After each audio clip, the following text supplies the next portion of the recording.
juu ya watoto wako ama juu ya eneo lolote. Sasa Roho Mtakatifu anaona toka mbali, tangu yanatamkwa Roho anaona.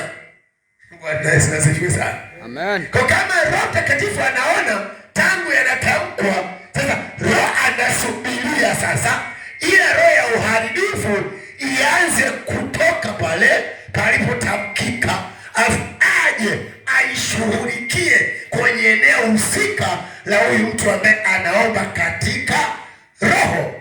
Haleluya. Bwana Yesu asifiwe sana. Kwa huyu Roho anashughulika na mambo yote ya rohoni. Haleluya. Walete fedha zenye uchawi, Roho zikifika pale tu, Roho Mtakatifu anachofanya ni kubatilisha ile laana, yaani ile nguvu inakuja pale, simekuja na mauti, inageuzwa inakuwa uzima. Yesu asifiwe sana. Haleluya, haleluya. Kwa hiyo Roho hii Mtakatifu anashughulika na mambo ya uzima, anashughulika na mambo ya mbinguni, anashughulika na mambo yaletayo amani, mambo ya uzima, mambo yaletayo uponyaji, yenye furaha kwenye maisha ya mwanadamu. Roho Mtakatifu haleti mambo atakayemkwaza mwanadamu, analeta mambo atakayekuwa na faida kwa mwanadamu. Haleluya. Tunamwona Balaamu anaitwa na Balaki. Balaamu anakuja hajabeba tunguli. Haleluya.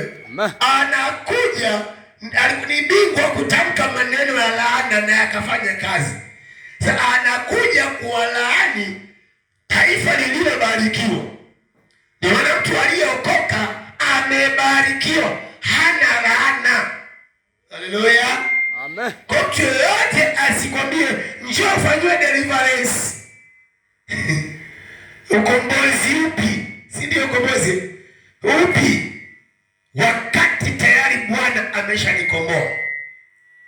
Bwana alisema hivyo kwenye Wakolosai, nafikiri 1:13 na 14, anasema naye alituokoa katika nguvu za giza, akatuhamisha na kutuketisha katika ufalme wa pendo la mwanaye, ambaye katika yeye tuna ukombozi, yani msamaha wa dhambi.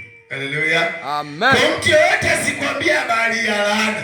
Mwenye laana ni yeye aliyekataa kutolewa kwenye hiyo laana, ila Kristo ameshatulipia deni, ameshaandikwa pale msalabani. Yani dunia yote kabla ya Yesu Kristo tulikuwa tuna laana wote. Baada ya kuja Yesu, ile laana Yesu akaigongea pale msalabani, sawa? Likatimia neno nasema amelaaniwa angikwaye juu ya mti. Kwa Yesu akaangikwa. Kuangikwa kwa Yesu msalabani ilikuwa ni kuchukua laana kwa wote watakaomwamini, wawe baraka, sio sehemu ya laana tena. Haleluya. Amen. Bwana Yesu asifiwe sana. Amen. Kama sote tumefanyika baraka, nani aweze kutugeuza kuwa laana? Kwa adui hawezi kutugeuza sisi kuwa laana, wala hawezi kutulaani tukalanika. Ndio maana laana zote zilizotamkwa juu ya watu waliokoka huwa hazifanikiwi hata mara moja. Kila atakayetamka laana anatashangaa tunazidi kubarikiwa. Kila atakayetamka anguko lako anashangaa unainuka. Kila atakayetamka wewe ufilisike ndo anashangaa unazidi kuongeza magari na maduka yanaongezeka mengi mengi. Bwana Yesu asifiwe sana. Kwa sababu gani? Roho Mtakatifu ni mdhibiti. Anadhibiti chochote ambacho Mungu hataki tufanyiwe na adui. Kwa hiyo jambo la kwanza ni kuhubiri Injili. La pili, omba sana katika Roho. Omba sana katika Roho. Tumepewa sema kwenye Wakorintho wa kwanza sura 14 kule. Anasema sema hivi, nataka nyote munene kwa lugha. Tena mimi Paulo nanena kwa lugha kuliko nyinyi wote. Haleluya. Kwa maombi ya mtu aliyeokoka anatakiwa ajazwe Roho, nimezungumza kwamba upinzani mkubwa kwenye kanisa la leo ni kanisa linaloomba katika roho. Ndio maana hata wazungu wale ambao wanapingana na habari za Roho Mtakatifu wakija kutoa ufadhili wao kwenye kanisa, jambo la kwanza wanaliangalia kanisa. Kama linaomba sana katika roho, ufadhili wao unakuwa hafifu, hawafanyi. Lesi kama wakitaka kufanya, wakae na wewe wakushawishi kwamba bwana, sisi tunatoa misaada hapa bilioni kadhaa, kanisa letu tununue hivi na hivi na hivi. Ila sasa habari za kunena kwa lugha acha. Sawa yaani usubiri habari za Roho Mtakatifu. Yaani ugusia tu, ila yaani kama tu makanisa ya mapokeo wanazungumza habari za Roho Mtakatifu lakini wenyewe hawana. Wanazungumza habari za Roho Mtakatifu lakini wenyewe hawajazwa. Wanazungumza habari za Roho Mtakatifu lakini wenyewe hawaneni kwa lugha. Haleluya. Ndio ile desturi ya wale ambao wanataka kufanya misaada lakini hawataki habari za Roho Mtakatifu. Wanajua Roho Mtakatifu achangamani na Freemason. Roho Mtakatifu achangamani na kuzimu, kwa sababu anajua kwamba kama msaada yao inatoka kuzimu, ukiwasaidia watu ambao wanaomba katika roho, hata taasisi zao zinazowapa misaada ya kuzimu yenyewe itaweza kuwakimbia. Kwa sababu mtu yeyote anayetoa misaada ambayo inatoka kuzimu kwenye kanisa lililojazwa Roho Mtakatifu, maana yake ameingia kwenye mchakato wa kuharibiwa kazi zake.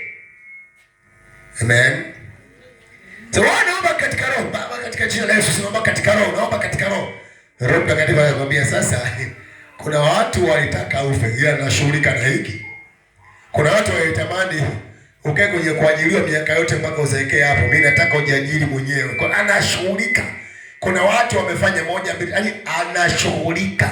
Alafu zile siku ambayo utozani, utaona kuna mafunuo fulani Roho Mtakatifu anakufunulia hivi.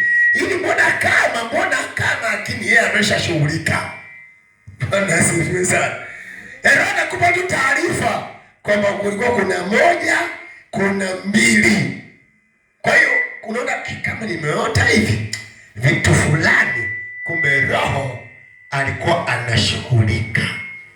Bwana Yesu asifiwe sana. Amen. Na maana katika watu ambao tunawapa nafasi ya kuongoza maombi yale ya kuombea ibada, ndio maana tunawaambiaga mara nyingi kwamba omba katika roho, omba kwa akili pia. Sawa?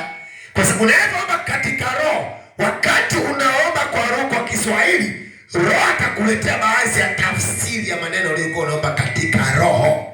Sawa Ndio unaona unashangaa tunatia moyo kanisa. Maana si unafariji kanisa. Lakini wewe elewi kwa sababu kisi zimeshafanyaje? Zimeshafichwa. Haleluya. Ya Roho analeta hata kwa tafsiri kwa taarifa yako. Roho Mtakatifu pia analeta tafsiri ya lugha. Ila kutokana na mitume na manabii hao ambao Yesu aliwatabiri, wameingia katika hali ya uchafuzi wa kanisa. Kwa ndio maana mitume, manabii wa kanisa la kweli wanaonekana kama hamna, ila wapo makanisani na nafasi zao zipo kabisa. Ila sasa kutokana na hali za adui alivyoingia, ndio maana tunasisitiza sana omba katika roho. Na ukiomba katika roho, Bwana atatoa tafsiri pia. Na Yesu asifiwe sana. Kwa ndugu yangu wewe ambao unatazama na ambao unatusikia, jitahidi sana ujazi wa Roho Mtakatifu. Jitahidi sana kuomba katika Roho Mtakatifu. Sawa ndugu yangu? Mimi kuna siku wakati naomba katika roho. Naomba sana katika roho. Nilikuwa naomba katika roho tena siku ilikuwa nimefunga kama siku 3. Nilikuwa kuna mambo yangu nazidi kuyaombea. Roho Mtakatifu akanifunulia. Wakati naomba katika roho, akanifunulia namna gani haya maombi yanavyoenda. Yale maombi yanatoka kama moto, yanatembea, yanatafuta, yanaenda kule ambako roho yangu inaomba.